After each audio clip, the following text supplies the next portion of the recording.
E that student academy में खुशामदीद। आज का जो हमारा सेशन है वो इंटरनेशनल इकनॉमिक्स को लेकर है। आज हम इंटरनेशनल इकनॉमिक्स में बात करने जा रहे थे। ओएच थ्योरी की बात चल रही थी। ओएच थ्योरी को ही कंटिन्यू करते हैं और उसके की फैक्टर्स या की इम्प्लीकेशंस के ऊपर बात करते हैं कि कहाँ कहाँ एम्प्लॉयड करती है। सबसे बड़ी चीज़ है कि ये ट्रेड पैटर्न्स को डिफाइन करती है। ट्रेड पैटर्न्स कहते हैं कि कंट्री जो है अब जिस चीज़ में स्पेशलाइज रखता है या उसके पास जो फैक्टर ऑफ एंडोमेंट मौजूद हैं उसी से मैच करता चीज़ों के साथ वो ट्रेड कर सकता है। ठीक है, तो ट्रेड पैटर्न सबसे पहली चीज़ ये आपको डिफाइन करता है। फिर उसके बाद क्या करता है जी, प्राइस इक्वलाइजेशन आपको डिफाइन करता है। प्राइस इक्वलाइजेशन कैसे डिफाइन करता है कि देखें, जब ट्रेड रिड्यूस होती है, जब आपकी ट्रेड गिरेगी तो वो आपके वेजेस के ऊपर पड़ेगा असर उसका, और लेबर, अगर लेबर होगा, लेबर अबंडेंट कंट्री होगा तो उसके अंदर वेजेस पे असर पड़ेगा, और अगर वो कैपिटल अबंडेंट कंट्री होगा तो उसके जो प्रॉफिट्स होंगे या उसके जो रिटर्न होंगे एक्सपोर्ट के, उस पर फर्क पड़ेगा। तो जो ट्रेड रिडक्शन है उसका भी एक सिस्टम इन्होंने डिफाइन किया इस कंडीशन के अंदर। तो ये वहां से भी अप्लाई होता है, क्योंकि ये फैक्टर्स बताता है आपको कि फैक्टर, जब प्राइस फैक्टर्स आपके इन्वॉल्व हो जाते हैं ना, तो फिर आपके इंटरनेशनल पैटर्न्स कैसे डेवलप होते हैं। अगर बात करते हैं यहाँ ट्रेड पैटर्न्स की, तो ट्रेड पैटर्न्स ऐसे होते हैं कि कंट्री जब भी कोई चीज़ में इन्वॉल्व होगा, किसी भी ट्रेड में इन्वॉल्व होगा, तो वो लाजमी तौर पे अपने फैक्टर एंडोमेंट को देखेगा। फैक्टर एंडोमेंट से क्या करेगा, वो जब फैक्टर एंडोमेंट होगा, उस फैक्टर एंडोमेंट यानी आपके पास जितनी भी पैदावार करने की सलाहियत है, आप उन सलाहियत को देखते हुए किसी मुल्क से मुआहदा कर पाएंगे। बेसिकली ये मुआहदों के ऊपर बहुत ज़्यादा काम करता है जब आप कभी मुआहदा कर रहे होते हैं। फिर बात करते हैं जी इनकम डिस्ट्रीब्यूशन के ऊपर। ये बड़ा इंपॉर्टेंट काम करता है इनकम डिस्ट्रीब्यूशन के ऊपर। अब ये इनकम डिस्ट्रीब्यूशन के ऊपर क्या काम करता है, ये कहता है कि जी बेनिफिट्स होता है उन ओनर्स पर जो कि कैपिटल अबेंडेंस रखते हों, ठीक है, या जिनके पास बहुत ज्यादा फैक्टर ऑफ अबेंडेंस मौजूद हो। लेकिन ये उनको भी शायद कभी कभी हर्ट कर जाता है जब हमारी रिडक्शन देखी जाती है ट्रेड में, कि जिनके पास बहुत लिटिल स्कैर्स रिसोर्सेज हों, जिसे कहना चाहिए कि स्कैरस फैक्टर हो, ये उन कंट्रीज के ऊपर बहुत ज्यादा इफेक्ट कर देता है। क्योंकि इससे इससे क्या होता है, इसका एक सिंपल सी थ्योरी है, स्टॉल्पर की थ्योरी है, वो हम डिस्कस करेंगे फर्दर। उस थ्योरी के अकॉर्डिंग अगर देखा जाए तो ये चीजें यहाँ पर इन्होंने कैरी किया है कि हाँ ये चीज हो जाती है, और ये जो सूबे या मुल्क है उनके दरमियान में ये प्रॉब्लम्स रहती हैं, ये कंडीशन क्लियर रहती हैं। अब बात करते हैं कि इनके ऊपर जो है वो तनाज़ात क्या खड़े हुए या इनकी मुखालफत क्या की गई। मुखालफत ये हुई, सबसे पहले तो देखते हैं जी लियोनतीफ पैराडॉक्स है। लियोनतीफ पैराडॉक्स ये भी एक तरह की थ्योरी थी, लियोनतीफ पैराडॉक्स। इसको भी हम डिस्कस करेंगे फर्दर, ठीक है, क्योंकि ये यूएस ये कहता है कि यूएस जो है वो कैपिटल रिच कंट्री है, मगर ये फिर भी जो एक्सपोर्ट करता है अपनी लेबर इंटेंसिव गुड्स को, जिसकी वजह से यहाँ इनकी थ्योरी को कहा गया कि इसमें जो है खला है, और ये खला रह गया कि वो लाजमी तौर पे नहीं है कि आपको जो है ये हो कि आप अगर कैपिटल इंटेंसिव हैं तो आप कैपिटल के ऊपर ही काम करेंगे। आप ऐसा नहीं कर सकते। आप जो है वो अगर कैपिटल इंटेंसिव हैं और आपके पास लेबर इंटेंसिव पावर भी है, तो आप लेबर इंटेंसिव पे भी जा सकते हैं और लेबर को भी यूटिलाइज कर सकते हैं। फिर उसके बाद रियल वर्ल्ड फैक्टर की बात करते हैं। ये अब रियल वर्ल्ड फैक्टर में बात करते हैं, इन्होंने क्या किया, इन्होंने अगर रियल वर्ल्ड में देखा जाए तो टेक्नोलॉजी आ रही है, डिफरेंसेस आ रहे हैं, इकोनॉमीज ऑफ स्केल ऐड हो रहा है, ठीक है, फिर डिमांड वेरिएशन आ रही है, जो लोगों की डिमांड बढ़ रही है, तब्दीली हो रही है।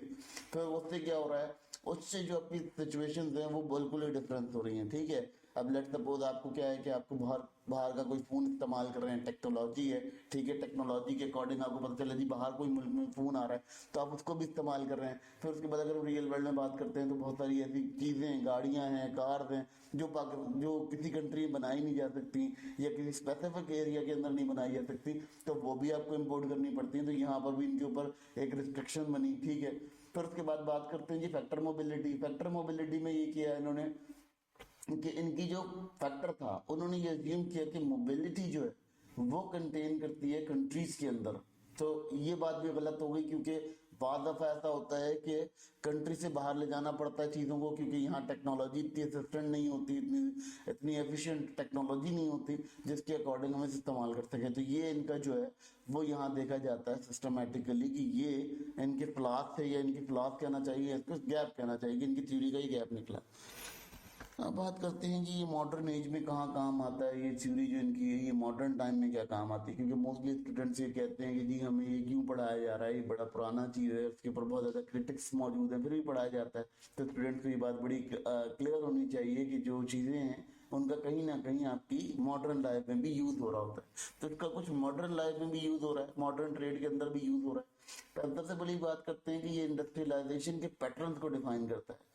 जिस कंट्री के अंदर आप देखते हैं कि वहाँ बहुत ज़्यादा इकोनॉमी बहुत ज़्यादा स्टक है, बहुत ज़्यादा स्कैर्स रिसोर्सेज हैं, ये वहाँ पर भी इंडस्ट्रियल पैटर्न को भी डिफाइन करता है और बड़ा इंपॉर्टेंट इसका किरदार होता है, क्योंकि उनके पास बहुत स्कैर्स रिसोर्सेज होती हैं, लिमिटेड रिसोर्सेज होती हैं, तो उन्हें वही लिमिटेड रिसोर्सेज को यूज़ करके मल्टीप्लाई करना होता है और अपनी फिगर्स को आउट करना होता है, यानी अपना एक तरह से कहना चाहिए कि उन्हें अबेंडेंसी की तरफ जाना होता है उन स्कैर्स फैक्टर्स के थ्रू।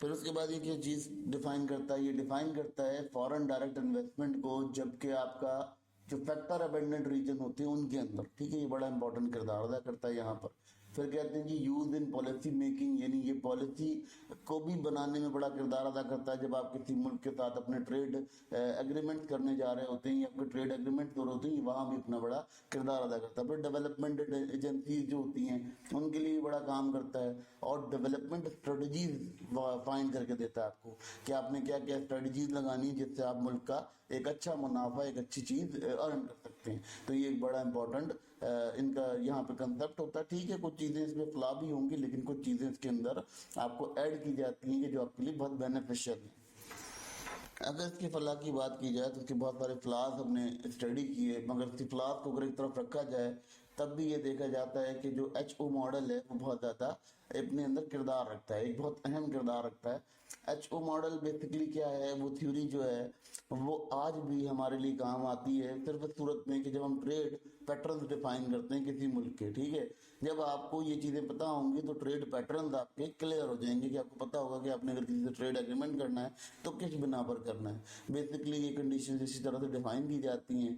असल में ये बताना इसलिए भी इम्पोर्टेंट है क्योंकि जो स्टूडेंट्स हैं उनको बहुत ज़्यादा आगे डेरिवेशंस मिलेंगी जिनमें इनका बड़ा काम होगा। जैसे कंपैरेटिव एडवांटेज है, अब देखिए ना, हम कंपैरेटिव एडवांटेज की ही ज़मीन पर HO थ्योरी को स्टडी कर रहे हैं। तो इसी तरह से हमने कंपैरेटिव एडवांटेज कब पढ़ा था, लेकिन अब हम उसको पढ़ रहे हैं, यानी अब हम उसको देख रहे हैं, तो ये OH थ्योरी के अंदर भी कंपैरेटिव एडवांटेजेस की इंट्रैक्शंस आ रही हैं।